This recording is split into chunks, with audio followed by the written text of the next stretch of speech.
Un conveni a 3 bandes entre l'Ajuntament, la cooperativa Roba Amiga i l'associació Integralba permetrà posar en funcionament a mitjans de setembre un projecte de recollida de roba usada.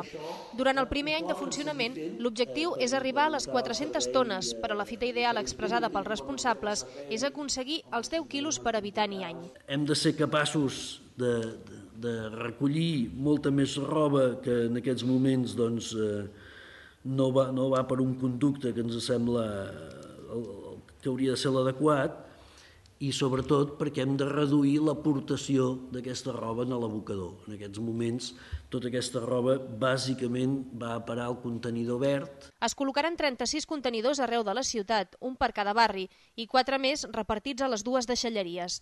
El consistori coordina la iniciativa. Integralba s'encarrega del manteniment directe dels contenidors i Roba Amiga de la tria i gestió de les prendes.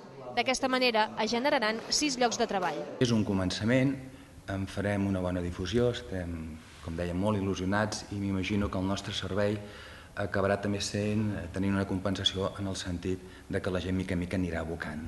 El que fa aquest projecte és considerar la roba com a residu. Es calcula que actualment és el 2% del total de deixalles recollides. Per això amb aquesta iniciativa es pretén evitar que arribi a l'abocador, afavorir la recollida selectiva i a més la seva gestió permetrà o bé que es reutilitzi o bé que es recicli. Actualment ja existeixen sistemes més o menys mecanitzats a diferents països. De fet, nosaltres estem exportant a la Índia i a Xina, que són els grans productors tèxtils, i utilitzen percentatges de roba de fil reciclat dins de la seva producció. Tot i la posada en funcionament d'aquesta iniciativa, la Fundació Busquets continuarà oferint el servei que ha vingut donant des de fa anys.